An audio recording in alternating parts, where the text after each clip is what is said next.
السلام علیکم۔ چند نئی خبروں اور تجزیات کے ساتھ جہانگیر کھٹک آپ کی خدمت پہ حاضر ہے۔ ناظرین، آج جہاں پیر کی رات اور مئی کی 11 تاریخ، جبکہ پاکستان میں منگل کی صبح اور مئی کی 12 تاریخ ہے۔ ناظرین، مشرق وسطی میں جنگ کے دوبارہ شروع ہونے کے خطرات ہر گزرتے لمحے بڑھتے جا رہے ہیں، کیونکہ امریکہ اور ایران کے درمیان مذاکرات کا جو سلسلہ پاکستان کی ثالثی کے ذریعے شروع ہوا تھا، اب اس میں دو تین قسم کے بڑے مسائل سامنے آئے ہیں۔ ایک تو یہ کہ ایران کی جانب سے جو امریکی تجاویز پر جواب آیا، صدر ٹرمپ نے اس کے بارے میں کہا کہ یہ ایک گاربیج جواب ہے، یعنی یہ بالکل گند ہے، ہم اس کو نہیں ایکسیپٹ کرتے، ہم ان کو مسترد کرتے ہیں۔ اور آج انہوں نے پھر ایک اور بیان بھی دیا، جس کے بعد اب اس بات کے خدشات بڑھ رہے ہیں کہ شاید یہاں پر بہت جلد دوبارہ جنگ شروع ہو جائے۔ لیکن اس سے پہلے کہ میں اس موضوع کی جانب بڑھوں، سب سے پہلے ذکر آج امریکی ایک نیوز کا ادارہ ہے، CBS نیوز۔ اس نے ایک ایکسکلوسیو خبر شائع کی ہے، جس میں کہ بڑے ہی خوفناک قسم کے اور سنسنی خیز دعوے کیے گئے ہیں۔ اس خبر کے مطابق جب امریکہ اور ایران کے درمیان جب اپریل کے مہینے میں، یعنی گزشتہ ماہ، سیز فائر کا اعلان ہوا، تو اس کے بعد ایران نے اپنے جو طیارے ہیں، ان کے مختلف ملٹری جہاز جو ہیں، وہ PF بیس نور خان میں وہاں انہوں نے منتقل کر دیے، تاکہ ان کو وہاں پر محفوظ رکھا جا سکے۔ یہ کب ہوا؟ جب اپریل میں امریکہ اور ایران کے درمیان جنگ بندی کا اعلان ہو گیا۔ کہا جا رہا ہے کہ جو طیارے منتقل کیے گئے پاکستان میں، ان میں RC-130 نامی ایک اسپیشلائزڈ ایرانین ریکانیسنس اور انٹیلیجنس گیدرنگ جہاز بھی شامل ہے، جس کو یہاں رکھا گیا۔ اور اس خبر میں یہ دعویٰ کیا گیا ہے کہ یہ جو ایران نے یہاں جہاز اپنے بھیجے، اس سے ظاہر ہوتا ہے کہ ایران پاکستان پر کتنا زیادہ اعتماد کرتا ہے۔ پاکستان واحد ملک نہیں ہے جس پر کہ اس خبر کے مطابق ایران نے اعتماد کیا، بلکہ ایران نے افغانستان کے طالبان پر بھی اعتماد کیا۔ CBS نیوز کا دعویٰ ہے کہ جب یہ جنگ شروع ہوئی تو اس کے بعد ایران نے اپنے جو ان کی ایک پرائیویٹ ایئر لائن ہے، مہان ایئر، وہ تقریباً PIA کے سائز کی ایئر لائن ہے، کوئی 35-36 جہاز ان کے پاس ہیں۔ انہوں نے کیا کیا کہ انہوں نے اپنے طیارے افغانستان منتقل کر دیے۔ انہوں نے یہ طیارے کابل کے ایئرپورٹ پر منتقل کیے، لیکن جب مارچ میں پاکستان نے افغانستان پر بمباری کی، تو اس کے بعد پھر افغان طالبان نے ان طیاروں کو یہاں سے ہرات منتقل کر دیا، تاکہ وہاں پر یہ سیف رہیں۔ اس خبر میں اس بات کا بھی یعنی ذکر ہے کہ CBS نیوز نے پاکستانی حکام سے رابطہ کیا اس خبر کے حوالے سے، جنہوں نے کہ اس کا مکمل طور پر اس کو ڈینائی کیا، اور انہوں نے کہا کہ CBS نیوز کے مطابق پاکستانی حکام نے اس خبر کی تردید کرتے ہوئے کہا کہ نور خان ایئر بیس تو ایک آبادی والے علاقے میں قائم ہے، یہاں پر کیسے ممکن ہے کہ ایک غیر ملکی جہازوں کے فلیٹ کو یہاں پر محفوظ رکھا جا سکے یا رکھا جائے؟ تو یوں پاکستان نے اس کو مکمل طور پر ڈینائی کیا ہے، جبکہ افغان طالبان نے بھی اس خبر کی تردید کی ہے اور کہا ہے کہ ہماری سرزمین پر بھی کوئی ایرانی طیارے نہیں موجود۔ اب یہ خبر ایک ایسے وقت آ رہی ہے کہ جب امریکہ اور ایران کے درمیان ثالثی تو جاری ہے، لیکن معاملات بگڑ رہے ہیں۔ ایک چیز کل جس کا میں نے ذکر بھی کیا تھا، میں نے کہا تھا کہ حالیہ دنوں میں امریکی اور قطری حکام کے درمیان یہاں فلوریڈا میں ملاقاتیں ہوئی ہیں، اور خیال یہ ہے کہ وہ ان کے ذریعے بھی کچھ ثالثی کی کوششیں کی جا رہی ہیں۔ اب اگر آپ اس تناظر میں دیکھیں تو کیا ہم یہ مطلب لیں کہ پاکستان کے اوپر امریکہ کا اعتماد کم ہو رہا ہے؟ کیا پاکستان پر ایک مرتبہ پھر ڈبل گیم کا یا ڈبل ایجنٹ کا جو الزام ہے وہ امریکہ کی جانب سے لگے گا، ایک ایسے وقت جب پاکستان نے امریکہ کی مدد کی، ایک مرتبہ نہیں کئی مرتبہ؟ تو یہ وہ سوالات ہیں جن کا فی الحال کوئی جواب نہیں ہے۔ فی الحال یہ خبر بقول ان میڈیا آؤٹلیٹس کے اور مختلف سوشل میڈیا اکاؤنٹس کے جو کہ پاکستانی ریاستی اداروں سے جڑے ہوئے ہیں، کہ یہ ایک سازش ہے، یہ ایک شیطانی ہے، جس کا مطلب امریکہ اور پاکستان کے درمیان دوریاں قائم کرنا ہے۔ لیکن جو وہ لوگ جو کہ اس خطے پر نظر رکھے ہوئے ہیں، وہ اس خبر پر کس حد تک اعتماد کر رہے ہیں، یہ ابھی آنے والے دنوں میں بالکل واضح ہو جائے گا۔ لیکن اس وقت یہی لگ رہا ہے کہ یہ جو ٹائمنگ ہے یہ بہت امپورٹنٹ ہے، یعنی اس دن امریکہ کے ایک انتہائی اہم نیوز آؤٹلیٹ کی جانب سے پاکستان پر الزام لگایا جا رہا ہے، جس دن صدر ٹرمپ کہہ رہے ہیں کہ سیز فائر وینٹیلیٹر پر ہے، یعنی سیز فائر ختم ہونے والی ہے، یعنی جنگ دوبارہ شروع ہونے کو ہے۔ اس کا مطلب یہ ہوا کہ کیا اب امریکہ کو پاکستان کی ثالثی کی ضرورت نہیں، یا ایران کو پاکستان کی ثالثی کی ضرورت نہیں، یا حالات اس حد تک خراب ہو چکے ہیں کہ جہاں پر اب امریکہ اور ایران دونوں دوبارہ جنگ کی تیاری کر رہے ہیں، جبکہ پاکستان کی سالتی کی کوششیں جاری ہیں۔ اور وہ قوتیں جو کہ امریکہ اور پاکستان کے درمیان اس وقت جو تعلقات کی نوعیت ہے اس سے خوش نہیں ہیں، اس میں وہ ویج قائم کرنے یا اس میں اختلافات کو بڑھانے کے لیے نئے نئے راستے تلاش کر رہے ہیں۔ شاید یہ ان میں سے ایک ہو، لیکن اس حوالے سے کوئی بھی بات مکمل طور پر یعنی حتمی طور پر نہیں کہی جا سکتی، کیونکہ ہمارے پاس جو انفارمیشن آ رہی ہے وہ ایک امریکی میڈیا آؤٹ لیٹ کے دعوے سے آ رہی ہے۔ پاکستانی حکام اور افغان حکام اس کو ڈینائی کر رہے ہیں۔ اب یہاں پر جو آج کے دن ہی جو سب سے بڑا اہم واقعہ دوسرا یہ ہوا کہ صدر ٹرمپ نے اعلان کیا کہ اس وقت امریکہ اور ایران کے درمیان جو سیز فائر ہے وہ لائف سپورٹ یعنی وینٹیلیٹر پر ہے۔ اور ٹرمپ نے جو ایرانی پروپوزل ہے، جو جو ایران کا جواب ہے امریکی 14 نکاتی پروپوزل کے بعد، تو اس پر انہوں نے کہا کہ یہ بالکل گاربیج ہے اور یہ انتہائی کمزور جواب ہے۔ اور اس کی وجہ سے اس وقت جو ڈیڈ لاک بنا ہوا ہے امریکہ اور ایران کے درمیان، وہ کوئی 900 پاؤنڈ کے قریب جو انریچڈ یورینیم ہے، جس کو صدر ٹرمپ نیوکلیئر ڈسٹ کہتے ہیں یا نیوکلیائی گردہ کہتے ہیں۔ وہ کہتے ہیں کہ مختلف جگہوں پر انڈر گراؤنڈ رکھی ہوئی ہے، اور ٹرمپ کا کہنا ہے کہ ایران نے ہم سے وعدہ کیا تھا کہ وہ ہمیں یہ نیوکلیئر ڈسٹ یعنی یہ افزودہ یورینیم ہمارے حوالے یعنی امریکہ کے حوالے کرے گا، لیکن اب ایران اس سے مکر گیا ہے۔ جبکہ ایران کی جانب سے اس حوالے سے جو بیانات آ رہے ہیں وہ بنیادی طور پر صدر ٹرمپ کے اس بیان کی تردید کر رہے ہیں۔ اب اس پوری صورتحال میں دو قسم کی خبریں آ رہی ہیں۔ ایک وہ خبر جو کہ اسرائیل سے آ رہی ہے، جہاں پر کہ ان کی افواج کو مکمل تیاری کا حکم مل چکا ہے اور وہ کسی بھی وقت ایران پر حملے کے لیے تیار ہیں۔ جبکہ اسرائیلی میڈیا یہ بھی رپورٹ کر رہا ہے کہ صدر ٹرمپ اس وقت اپنے جو مشاورین ہیں ان کے ساتھ صلاح مشورہ کر رہے ہیں کہ کب اور کیسے جنگ شروع کی جائے، دوبارہ شروع کی جائے، اور یا آیا دوبارہ جنگ شروع کرنے کی ضرورت بھی ہے۔ یہ بڑے سوالات ہیں، اور کہتے ہیں کہ اس وقت واشنگٹن میں اس بات پر بحث ہو رہی ہے کہ کب، کیسے اور کیوں شروع کی جائے اور کتنی دیر تک یہ جاری رہے گی۔ یہ جنگ انتہائی غیر مقبول ہے۔ امریکی عوام اس جنگ کے بہت زیادہ مخالف ہیں۔ 60% سے زیادہ امریکی عوام اس جنگ کے مخالف ہیں۔ وہ چاہتے ہیں کہ یہ جنگ جلد از جلد ختم ہو۔ میرا خیال ہے کہ صدر ٹرمپ بھی یہی چاہتے ہیں، کیونکہ ان کی یہ اب سیاسی ضرورت بھی ہے۔ لیکن جو یہ معاملات میں پیچیدگی چلی آ رہی ہے، جہاں پر کہ آپ نے ہرمز ہو اور یا ایران کی یورینیم انریچمنٹ کی جو کیپیسٹی ہے یا اس کا فیوچر ہے وہ ہو، دونوں کے درمیان شدید اختلافات ہیں، ایک دوسرے پر اعتماد بہت زیادہ کم ہے۔ اب اس پوری صورتحال میں انٹرنیشنل مارکیٹ میں تیل کی قیمتیں مسلسل بڑھ رہی ہیں، یعنی آج تقریباً $105 فی بیرل تک انٹرنیشنل مارکیٹ میں تیل کی قیمتیں پہنچ چکی۔ جو امریکی پیٹرول پمپس پر گیس کی قیمتیں ہیں یعنی پیٹرول کی قیمتیں ہیں، ان میں بھی مسلسل اضافہ ہو رہا ہے۔ $4.5 فی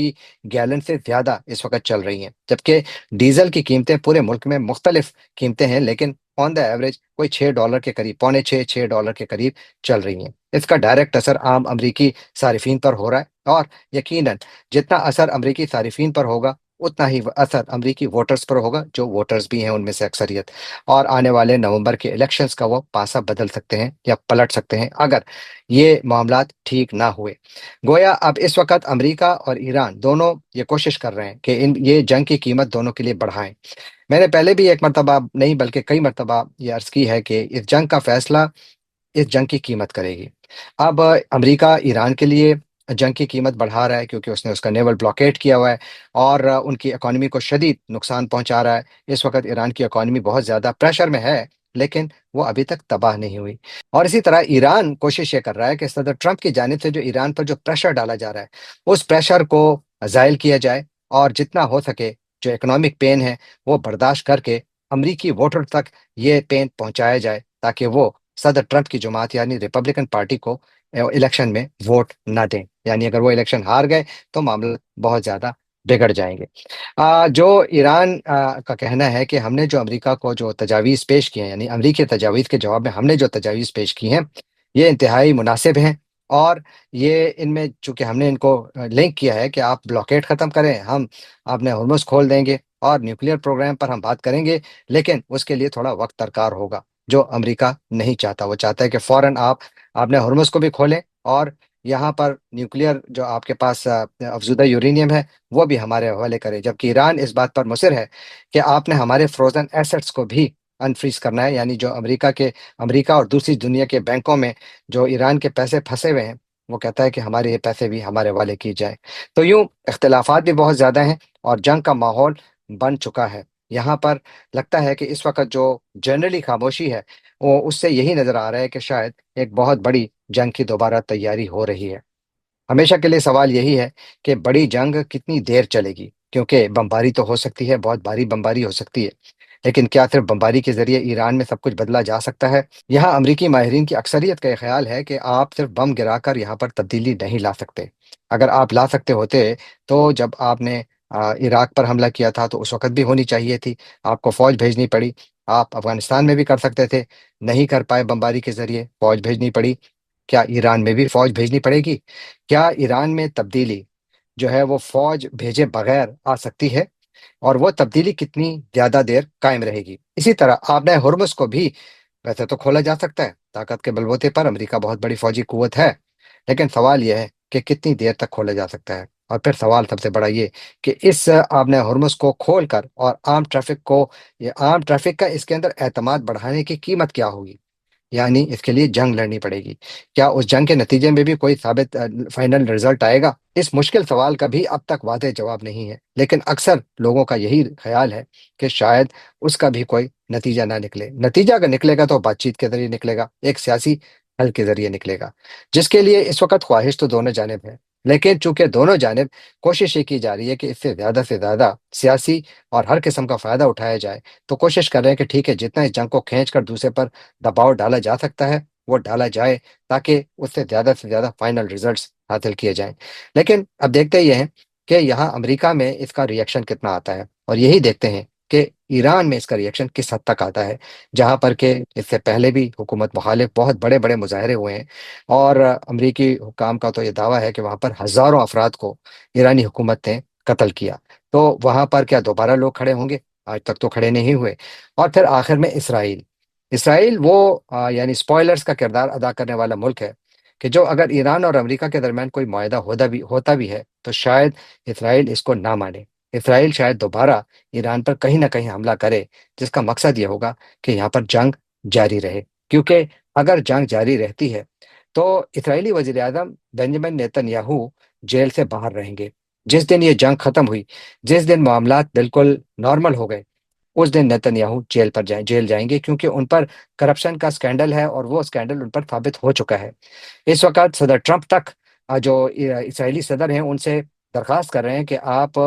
بنجامن نیتن یاہو کو معاف کر دیں، لیکن ابھی تک ایسی معافی سامنے نہیں آئی، اور اسی کی وجہ سے اسرائیل میں اور اسرائیل سے باہر بہت سارے لوگوں کا خیال ہے کہ شاید اس جنگ کو جاری رکھنے میں نیتن یاہو کا اپنا بھی کچھ ذاتی فائدہ ہے، جو شاید بہت سارے لوگوں کو واضح طور پر نظر آ رہا ہے۔ اب چلتے ہیں آج کی ایک اور بہت زیادہ تہلکہ خیز خبر، میرا خیال ہے بہت بڑی خبر ہے۔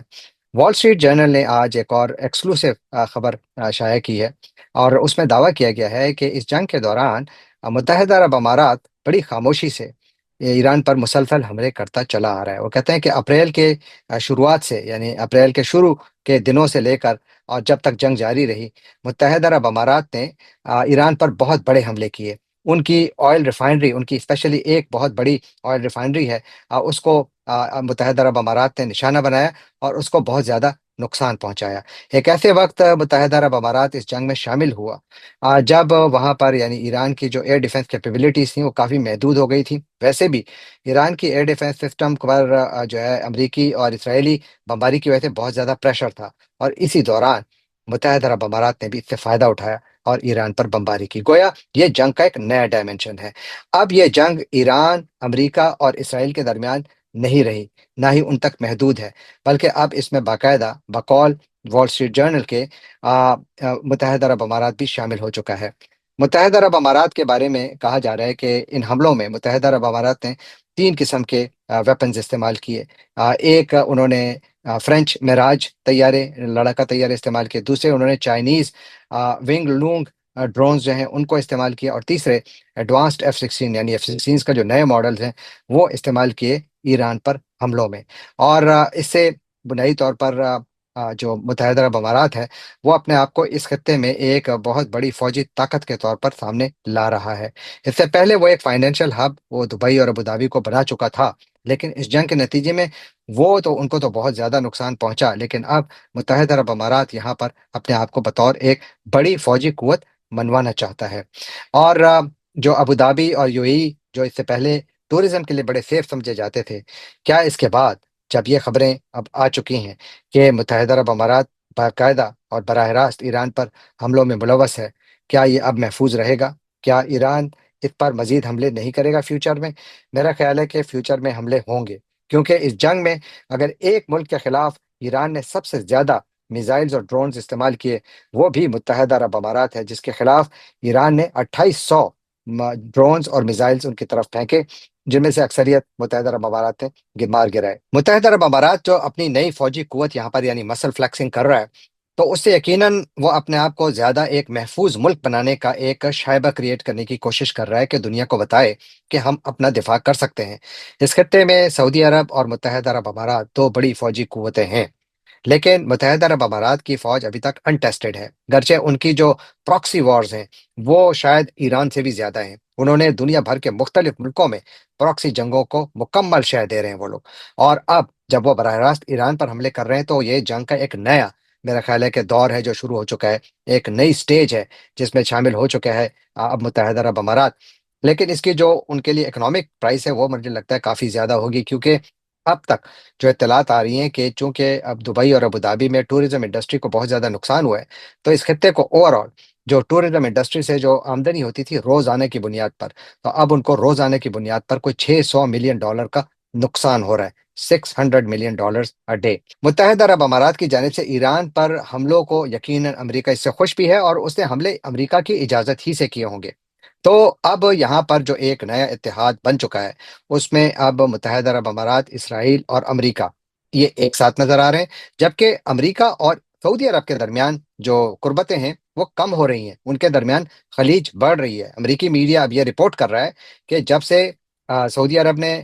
صدر ٹرمپ کو بالکل صاف انکار کر دیا کہ آپ ہماری ایئر سپیس نہیں استعمال کر سکتے ایران کے خلاف، اسپیشلی آپ نے ہرمز پہ جو انہوں نے ابھی یہ جو فریڈم انیشیٹو شروع کیا تھا، جو پروٹیکشن کا پروگرام انہوں نے شروع کیا تھا لاسٹ منڈے کو،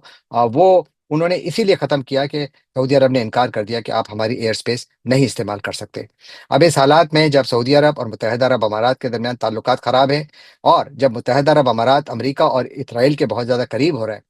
تو بتائیے پاکستان کا کیا ہوگا؟ وہ پاکستان جس کے اوپر اب امریکی میڈیا میں کچھ الزامات لگنا شروع ہو چکے ہیں، یہ بہت سیریس الزام ہے جو پاکستان پر لگا ہے، اور اس دوران میں اگر امریکہ اور سعودی عرب کے درمیان تعلقات برے ہوتے ہیں یعنی مزید خراب ہوتے ہیں،